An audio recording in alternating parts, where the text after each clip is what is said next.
नमस्कार आदाब, स्वागत है आपके पसंदीदा यूट्यूब चैनल मैथोलाइट पे। आज हम लोग बहुत ही इम्पॉर्टेंट करंट अफेयर्स के प्रश्नों का विश्लेषण करने वाले हैं, तो आप मेरे चैनल पर बने रहें। अगर मेरे चैनल पर नए हैं तो चैनल को जल्द से जल्द सब्सक्राइब कर लें, लाइक करें, शेयर करें। तो चलिए सीधे चलते हैं आज के करंट अफेयर्स के प्रश्नों पर। आज का पहला सवाल है, किस राज्य में गंगेटिक डॉल्फिन को राज्य जलीय जीव घोषित किया गया है? बहुत ही इंपॉर्टेंट क्वेश्चन है। किस राज्य में गंगेटिक डॉल्फिन को राज्य जलीय जीव घोषित किया गया है? आपका ऑप्शन है मध्य प्रदेश, राजस्थान, पश्चिम बंगाल, उत्तर प्रदेश। तो आपका सही जवाब होगा उत्तर प्रदेश। उत्तर प्रदेश राज्य में गंगेटिक डॉल्फिन को राज्य जलीय जीव घोषित किया गया है। अगला प्रश्न है, केंद्रीय कैबिनेट ने किस नए स्वायत्त निकाय के निर्माण को मंजूरी दी है? केंद्रीय कैबिनेट ने किस नए स्वायत्त निकाय के निर्माण को मंजूरी दी है? तो आपका सही जवाब हो जाएगा मेरा युवा भारत। ऑप्शन बी के साथ आप जाएंगे। ठीक है। अगला प्रश्न है, भारत और तंजानिया ने रक्षा सहयोग के लिए कितने वर्षों का रोड मैप तैयार किया है?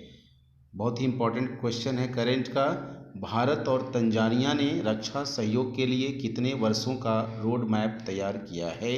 तो आपका सही जवाब हो जाएगा 5 साल के लिए। ऑप्शन डी के साथ आप जाएंगे। चलिए अगले प्रश्न की ओर आगे बढ़ते हैं।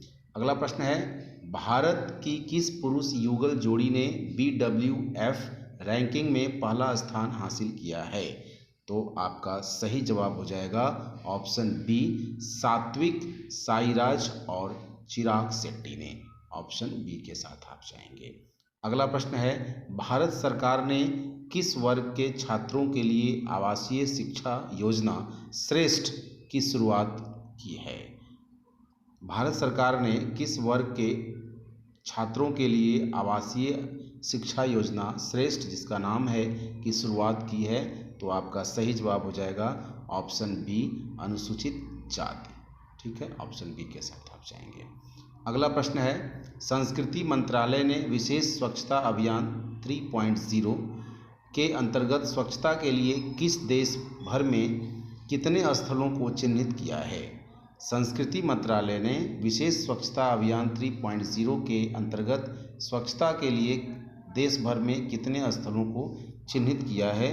तो आपका सही जवाब हो जाएगा 449 स्थलों को चिन्हित किया है। चलिए अगले प्रश्न की ओर आगे बढ़ते हैं। अगला प्रश्न है, इजराइल ने हमास के खिलाफ जारी लड़ाई को क्या कोड नाम दिया है? तो आपका सही जवाब हो जाएगा option C, operation iron sword. ठीक है, बहुत ही इंपॉर्टेंट है। इजराइल ने हमास के खिलाफ जारी लड़ाई को ऑपरेशन आयरन स्वॉर्ड कोड नाम दिया है। अगला प्रश्न, हुरून इंडिया रिच 2023 के अनुसार सबसे अमीर भारतीय कौन है? तो आपका सही जवाब हो जाएगा ऑप्शन डी, मुकेश अंबानी। चलिए अगले प्रश्न की ओर आगे बढ़ते हैं। अगला प्रश्न है प्रश्न संख्या 9, एशियन गेम्स 2023 में भारत ने कुल कितने गोल्ड मेडल जीते? करंट अफेयर्स का क्वेश्चन है, एशियन गेम्स 2023 में भारत ने कुल कितने गोल्ड मेडल जीते? तो आपका सही जवाब हो जाएगा ऑप्शन सी, 28 गोल्ड मेडल जीते। अगला प्रश्न है, 16वें विज्ञान कांग्रेस का आयोजन किस शहर में किया गया? तो आपका सही जवाब हो जाएगा कोच्चि में किया गया। चलिए अगले प्रश्न की ओर आगे बढ़ते हैं। अगला प्रश्न है, वर्ष 2023 के शांति नोबेल पुरस्कार से किसे सम्मानित किया गया? तो आपका सही जवाब हो जाएगा ऑप्शन बी, नरगिस मोहम्मदी को सम्मानित किया गया। अगला प्रश्न है, हाल ही में जलवायु परिवर्तन से जुड़े स्पिनोजा पुरस्कार से किसे सम्मानित किया गया है?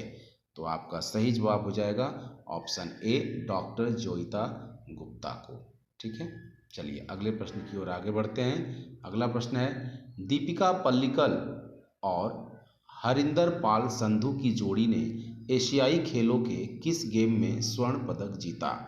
तो आपका सही जवाब हो जाएगा ऑप्शन बी, स्क्वैश गेम में स्वर्ण पदक जीते थे। चलिए अगले प्रश्न की ओर आगे बढ़ते हैं। आईसीसी ने किस क्रिकेट लेजेंड को वनडे विश्व कप 2023 का ग्लोबल एम्बेसडर बनाया? आईसीसी ने किस क्रिकेट लेजेंड को वनडे विश्व कप 2023 का ग्लोबल एम्बेसडर बनाया है? तो आपका सही जवाब हो जाएगा सचिन तेंदुलकर को। ऑप्शन बी के साथ आप जाएंगे। चलिए अगले प्रश्न की ओर आगे बढ़ते हैं। अगला प्रश्न है, एशियन गेम्स के इतिहास में जैवलिन थ्रो में स्वर्ण पदक जीतने वाली पहली भारतीय महिला एथलीट कौन बनी है? तो आपका सही जवाब हो जाएगा अन्नू रानी बनी है। चलिए अगले प्रश्न की ओर आगे बढ़ते हैं। फिनटेक स्टार्टअप स्लाइस को किस बैंक में विलय के लिए आरबीआई ने मंजूरी दी? तो आपका सही आंसर हो जाएगा North East Small Finance Bank. Option C के साथ आप जाएंगे। ऑप्शन सी आपका सही हो जाएगा। अगला प्रश्न, आईसीसी पुरुष क्रिकेट विश्व कप 2023 के लिए अफगानिस्तान क्रिकेट टीम ने किसे मेंटर नियुक्त किया है? तो आपका आंसर हो जाएगा अजय जडेजा को। ऑप्शन सी आपका सही हो जाएगा। ऑप्शन सी आपका सही हो जाएगा।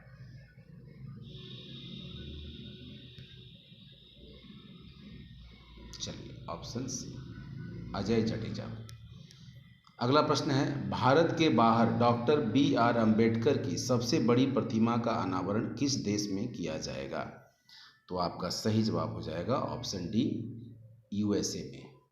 बहुत ही इंपॉर्टेंट क्वेश्चन है, पूछा जाने वाला क्वेश्चन है। अगले प्रश्न की ओर आगे बढ़ते हैं।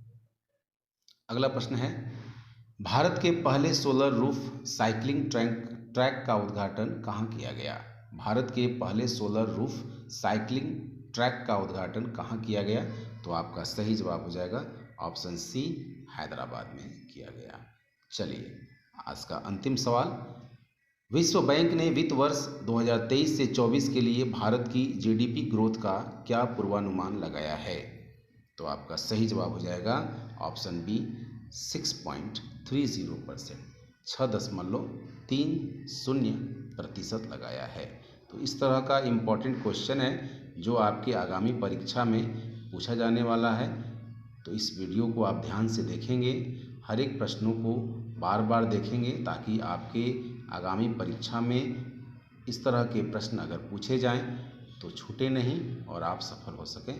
तो चलिए इस तरह के वीडियो के साथ फिर हम लोग अगले वीडियो में मिलेंगे। तब तक के लिए जय हिंद, वंदे मातरम।